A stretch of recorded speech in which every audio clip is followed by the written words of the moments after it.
आत्ताच भेटलो होतो श्रेयसच्या चित्रपटासाठी, जिथे तू माझ्याकडनं लव्ह ऍडवाइस घेत होतीस आणि आता तू मला ताई म्हणतेस डिरेक्टली. हे काय मग पटला कोणी? नाही नको ना. लव्ह ऍडवाइस घेतलं मी विचारतोय. नेहा प्रभूचा जो कोण बॉयफ्रेंड असेल त्याने डंका हरी नामाचा हा चित्रपट जाऊन चित्रपटगृहात पाहावा ही पहिली विनंती. पुढे माझं सुसाट नाटक पाहिलंच त्याबद्दल आहे. Thank you so much. हो नाही नाही अजिबात नाही अजिबात नाही. तू माझं नाटक पाहिल्याबद्दल आहे ही नोट जपून ठेव फक्त खर्च करू नकोस बस. Thank you so much. कारण ते मला असं वाटतं माझं आतापर्यंत केलेलं सर्वोत्तम नाटक आहे. अनफॉर्च्युनेटली चाललं नाही पण ते उत्तम नाटक होतं. तू प्रश्न फार चांगला विचारलास की ही वाट बघण्याची प्रक्रिया पण फार कधी कधी त्रासदायक असते. मी पोस्ट कोविड मला असं वाटतं मी 9 सिनेमे केलेत आणि त्यातले आता 2 रिलीज झालेत. एक शक्तिमान झाला, आता डंका झाला, याच्यानंतर काटाकिरी येईल, त्याच्यानंतर इतर सिनेमे येतील. खऱ्या आयुष्यातली मारामारी ही 3-4 सेकंदातच संपवता येते. फार वेळ नाही लागत खऱ्या आयुष्यातल्या मारामारी. पण खऱ्या आयुष्यात मी हे सगळं बंद केले मारामारी करणं. म्हणजे केलं होतं अर्थात केलं होतं का नाही करणार म्हणजे काय. पण त्याला म्हणजे ते काय आहे की त्याला काही अर्थ नाहीये. म्हणजे आय रिग्रेट मी ते केल्याचं मला आय रिग्रेट परत सॉरी म्हणतो मी ती मारामारी केली. ऍक्च्युली मला त्याला असं मारायचं होतं आणि त्याने मागे जाणं अपेक्षित होतं. तो मागे गेलाही खरा पण तरी सम हाऊ आय डोंट नो की माझा हात त्याला लागला आणि त्याला एक बारीकसं इकडे लागलं. काय देवाच्या कृपेने विठ्ठलाच्या कृपेने म्हणा फार अशी काही ग्रेट मोठी इंजुरी झाली नाही. पण मी इतक्यांदा त्याला सॉरी म्हणालोय की को ऍक्टर बरोबर काम करताना आपलं असं भान हरपू कसं शकतं. आपण दुसऱ्या ऍक्टरला असं बेभान होऊन असं आपण कसं मारू शकतो. मला असं वाटतं अगं तू इतकं सुंदर आणि इतकं आत्मीयतेने आता बोलली आहेस. मला असं वाटतं की प्लीज हिचा एक क्लोज घ्या हे बोलताना, कारण की मला तिच्या डोळ्यात जी ओढ दिसते. कारण तुम्ही ऑडियन्स आहात, तुम्ही पाहणारे आहात, आम्ही काय सांगणार लोकांना. नमस्कार मंडळी, मी नेहा प्रभू तुम्हा सगळ्यांचं मनापासून स्वागत करते मीडिया टॉक मराठीवर. डंका हरी नामाचा हा कमाल चित्रपट आपल्या सगळ्यांच्या भेटीला येतो 19 जुलैला आणि त्याचा ट्रेलर लॉन्च झाला. आणि माझ्यासोबत आता त्यातले कलाकार आहेत. प्रियदर्शन दादा आहे आणि रसिका ताई नाहीये, रसिका आहे ऑलरेडी. कसे आहात? कारण की एकदम मस्त भेटलो होतो श्रेयसच्या चित्रपटासाठी, जिथे तू माझ्याकडनं लव्ह ऍडवाइस घेत होतीस आणि आता तू मला ताई म्हणतेस डिरेक्टली. हे काय मग पटला कोणी? नाही नको ना. लव्ह ऍडवाइस घेतलं मी विचारतोय. तुझं नाव काय? नेहा प्रभूचा जो कोण बॉयफ्रेंड असेल त्याने डंका हरी नामाचा हा चित्रपट जाऊन चित्रपटगृहात पाहावा ही पहिली विनंती. पुढे रसिकाने गेल्या पण इंटरव्ह्यू मध्ये माझी शाळा हे सगळं कट. ओके हे कट. बरं यासाठी विचारलं की कसे आहात, कारण की खरंच मला माहित नव्हतं की 2022 साली चित्रपट शूट झालाय आणि एवढी होप आणि असते यार की कधी येणार आणि फायनली आल्यानंतर हा जीव भांड्यात पडतो. तसं झालं का? नाही डेफिनेटली झालं ना. का नाही, आम्ही पण खूप आतुरतेने वाट पाहत होतो. कारण की आम्हाला माहित होतं की आम्ही ऑफस्क्रीन पण खूप मजा केली, ऑनस्क्रीन पण खूप मजा केली, पण ती मजा प्रेक्षकांनी पण अनुभवावी या बाबतीत आम्ही पण खूप आतुर होतो. आणि आता ते सगळंच ट्रेलर मध्ये दिसतंय. मला तर फार छान वाटलं ऍक्च्युली ट्रेलर आता बघून. आणि तुम्हा सगळ्यांची रिॲक्शन सुद्धा खूप जास्त चांगली आहे. त्यामुळे आय एम व्हेरी होपफुल. नाही 100%. तू प्रश्न फार चांगला विचारलास की ही वाट बघण्याची प्रक्रिया पण फार कधी कधी त्रासदायक असते. मी पोस्ट कोविड मला असं वाटतं मी 9 सिनेमे केलेत आणि त्यातले आता 2 रिलीज झालेत. एक शक्तिमान झाला, आता डंका झाला, याच्यानंतर काटाकिरी येईल, त्याच्यानंतर इतर सिनेमे येतील. सो हे जी वाट बघण्याची प्रक्रिया आहे ही शेवटी सिनेमा त्याची प्रोसेस इतकी आहे की कधी कधी वेळ लागू शकतो. आमचे जे निर्माते आहेत रवी फड, त्यांना खरं तर हा सिनेमा मागच्या आषाढी एकादशीच्या दरम्यान प्रदर्शित करायचा होता. पण सिनेमाची टेक्निकल बाजू अशी आहे, त्याचं काम अधिक असल्यामुळे किंवा श्रेयसचं सॅटिस्फॅक्शन नसल्यामुळे, अजून त्यात काहीतरी करायला पाहिजे ह्या सगळ्या गोष्टी असल्यामुळे जवळजवळ आम्ही म्हणायला गेलं तर 1 वर्षभर डिलेड आहोत या सिनेमाला. पण तरीही आमचा उत्साह तोच आहे. आणि का नसणार, काय आहे की म्हणजे हे क्षेत्र असं आहे की ज्याच्यात लाखो कोट्यावधी रुपयांचा हा सगळा भाग आहे. नट तुम्हाला फक्त चमकताना किंवा इंटरव्ह्यू देताना किंवा हे दिसतो, पण त्याच्या मागे असंख्य टेक्निकल लोकांची मेहनत आहे. तो टेक्निकल माणूस कधी कॅमेरासमोर आमच्यासारखा येणार नाही, पण त्यालाही असं वाटत असेल ना की आपण काहीतरी काम केलंय. सिनेमॅटोग्राफर असेल, एडिटर असेल, म्युझिक डिरेक्टर असेल, अगदी छोट्यातलं छोट्या डिपार्टमेंटचं काम असेल तर त्यांना असं वाटत असेल की आपला सिनेमा यावा. त्यांच्यासाठी पण बरं वाटतं, नुसतं नटांसाठी नाही तर त्यांच्यासाठी बरं वाटतं की ज्याने जे काम केलंय त्याला त्याचा ड्यू आणि त्याला त्याचं क्रेडिट मिळालं पाहिजे. त्यामुळे आम्ही खुश आहोत. तू ऍक्च्युली हा चांगला पॉईंट काढलास, कारण की मग या निमित्ताने आता मी सांगू इच्छिते की माझ्या सोबत माझे हेअर जिने केले आहेत या फिल्म मध्ये, तिची ही पहिली फिल्म आहे. प्रियंका पोरे नाव तिचं, ती आता इथे आहे आपल्यासोबत. प्रियंका कुठे गेली? बरोबर सोडून गेली. पाहिजे यायला आपला तेव्हा बरोबर सोडून गेली, पण अर्थातच मी ती आली की तुमची भेट करून देते. पण तिचा हा पहिला चित्रपट आहे, त्यामुळे हा म्हणाला तसं की प्रत्येक टेक्निशियन आणि प्रत्येक जण ज्यांनी या फिल्म मध्ये काम केलंय त्यासाठी ही गोष्ट महत्वाची आहे. आणि माझ्या बाळासाठी, प्रियंकासाठी तर फार जास्त महत्वाची आहे. आय होप ती लवकर येईल आता इथे. ती आहे, पाठीशी आहे. बरं, आता हे विचारायचंय की छान वाटलं की मसालेदार सिनेमा आहे. आमचं एक वेगळं अजम्पशन घेऊन आम्ही आलो होतो की भक्तिमय असेल किंवा पण आल्यानंतरच ब्रेक झालंय की नाही, काहीतरी वेगळं आहे आणि भक्तिमय किनार आहे. छान वाटलं. पण मगाशी काय झालं माहितीये का, मी गप्पा मारत होते, मला कळलं की प्रियदर्शन दादाचे पंच वाचतात, पण तिकडे मला कळलं की किरणला खरंच पंच लागला आणि तेव्हा तो रडला. हो, रडला म्हणजे झालं असं की ऍक्च्युली आम्ही जिथे शूट करत होतो आमच्याकडे एकतर इतका लाईट चालला होता, म्हणजे सनसेट होणार होता आणि आम्हाला पटापट ते शॉट सगळे कॅन करायचे होते, ते आणायचे होते, कॅमेरा बंद करायचे होते. पण ऍक्च्युली मला त्याला असं मारायचं होतं आणि त्याने मागे जाणं अपेक्षित होतं. तो मागे गेलाही खरा, पण तरी सम हाऊ आय डोंट नो की माझा हात त्याला लागला आणि त्याला एक बारीकसं इकडे लागलं. देवाच्या कृपेने, विठ्ठलाच्या कृपेने म्हणा, फार अशी काही ग्रेट मोठी इंजुरी झाली नाही. पण मी इतक्यांदा त्याला सॉरी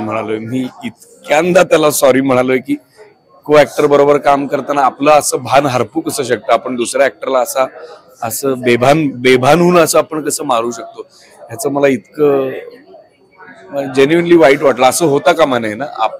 मला माझ्याबरोबर जर कोणी असं केलं असतं तर मी वैतागलो असं, मला अक्कल आहे की नाही यार, तू मारतोस कसं काय, मला असं रिॲक्शन येऊ शकते. किरण वॉज जेनरस की तो म्हणतो नाही दादा ठीक आहे झालं, तो आमचं छान बॉन्डिंग झालं त्यामुळे सगळ्यांचं.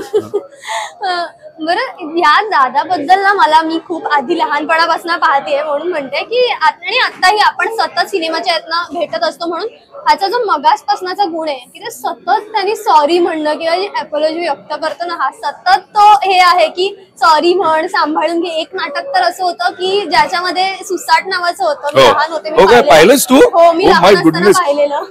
आणि त्याच्यामध्ये मागे काहीतरी टेक्निकल इश्यू झाला आणि ते फ्रेम जी होती ती जी अपेक्षित होती ती आली नाही, ते डिजिटल होतं आणि त्यांनी ज्या पद्धतीने ते सांभाळून घेतलं आणि असं झालं की पाहताना पटकन ते पिंक झालं आणि मग म्हटलं की आता काय, म्हणाला की आणि घेतलं तिकडे सांभाळून. आणि ही जी आहे ना गोष्ट, ही खूप महत्वाची असते की कलाकार म्हणून इतकी वर्ष काम करून ग्राउंडेड आहे, एवढं सांभाळून घेतो. तर हे सगळं माझं सुसाट नाटक पाहिलंच त्याबद्दल आहे. Thank you so much. का? हो, नाही अजिबात नाही. तू माझं नाटक पाहिल्याबद्दल आहे. ही नोट जपून ठेव, फक्त खर्च करू नकोस बस.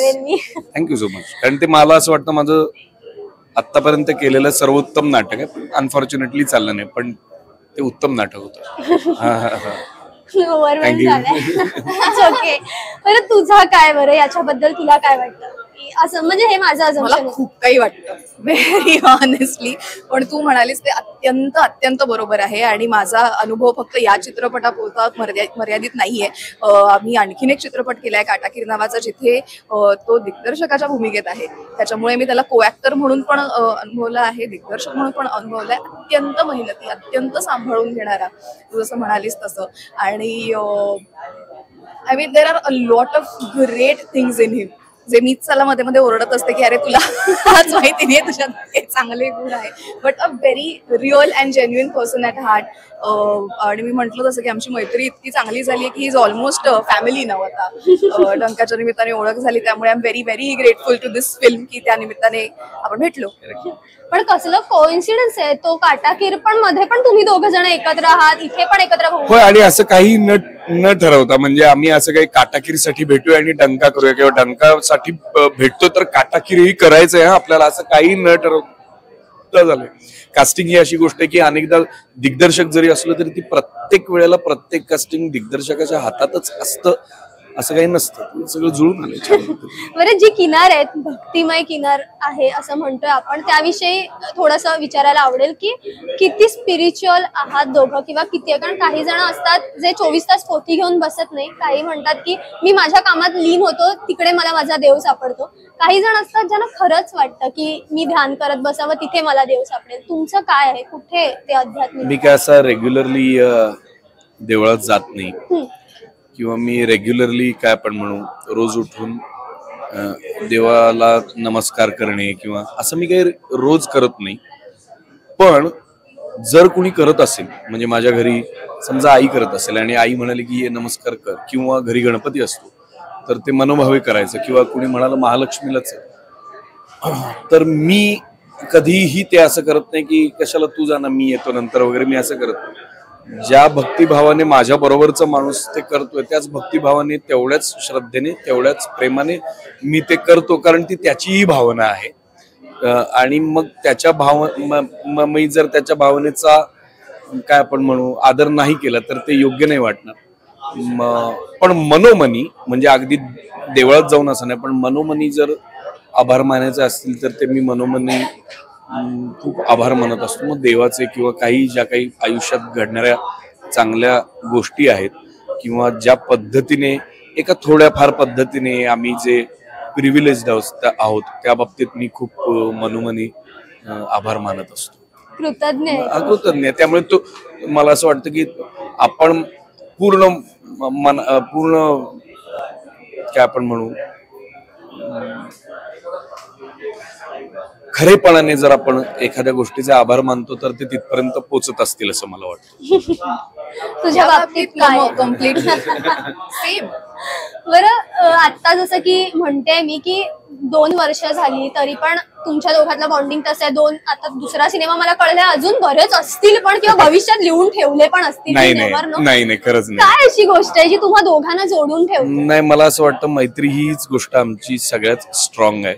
आणि जशी ती म्हणाली की मी आता फॅमिली आहे, तशी ती माझ्या फॅमिलीचा सुद्धा भाग आहे. मैत्री ही फार मस्त गोष्ट आहे. मैत्री ही फार जबरदस्त गोष्ट आहे. मी तर मुंबईत आल्यापासून, कोल्हापुरातून मुंबईत आल्यापासून जो टिकलोय ते केवळ मित्र आणि मैत्रिणींवरच मी पूर्णपणे अवलंबून असतो अनेकदा. आणि ती नाती माझ्यासाठी घरच्यांच्या नात्या इतकीच स्ट्रॉंग आणि जवळची आहेत. ते मी भेदभाव करत नाही. त्यामुळे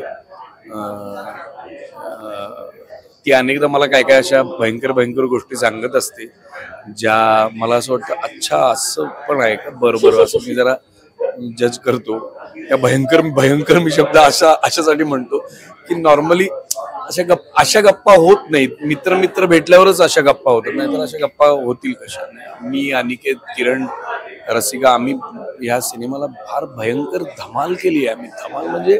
धमाल केली आहे आम्ही शूटिंग करताना. सो शूटिंग करतानाच ते बॉन्डिंग एकमेकांचं लक्षात होतं, दिस इज डुईंग राईट. बरं, कलाकार हावरे असतात ते कामासाठी, आणि हे हवंय किंवा हे घ्यायचंय ऍडिशन किंवा असं करायचं तसं करायचं, त्यांचं खूप असं म्हणतो ना आसुसलेले असतात, आणि मग ते मिळालं ना की त्यांना एक सॅटिस्फॅक्शन मिळतं. तसं तुझ्या बाबतीत तसं झालंय का की मला हे करायचं होतं आयुष्यात, असा काहीतरी सीन करायचं होतं किंवा हे करायचं होतं आणि हे मिळालं, किंवा न मागता हे मिळालंय याच्यामध्ये? बापरे, व्हेरी ऑनेस्टली ही इच्छा माझी पूर्ण झाली काटाकीर मध्ये.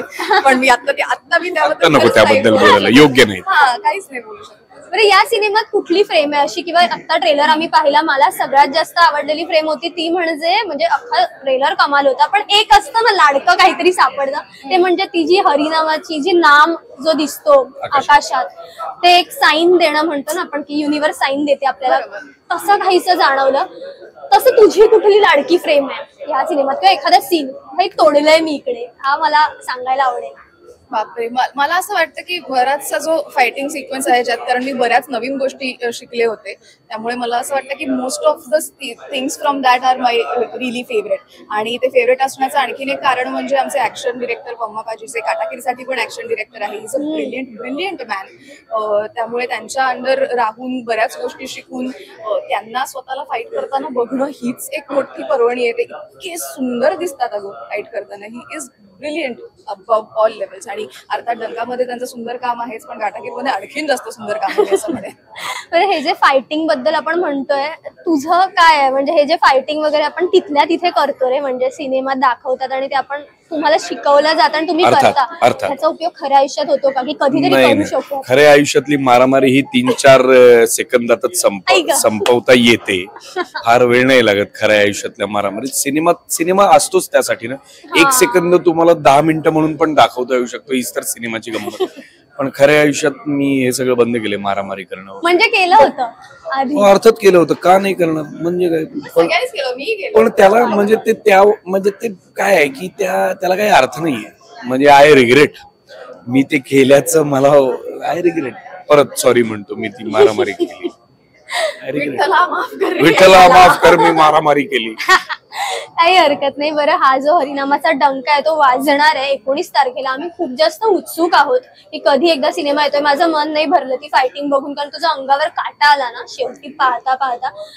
तो अर्धवट राहिलंय कुठेतरी की बघायचंय, एक अशी आस लागलीये मला, खरंच बघायचंय कधी एकदा येत आहे. तर खूप साऱ्या शुभेच्छा आहेत तुम्हाला. मला वाटतं तुम्ही प्रेक्षकांना अपील करावं तुमच्या अशा. मला असं वाटतं अगं तू इतकं सुंदर आणि इतकं आत्मीयतेने आता बोलली आहेस, मला असं वाटतं की प्लीज हिचा एक क्लोज घ्या हे बोलताना, कारण की मला तिच्या डोळ्यात जी ओढ दिसते. कारण तुम्ही ऑडियन्स आहात, तुम्ही पाहणारे आहात. आम्ही काय सांगणार लोकांना?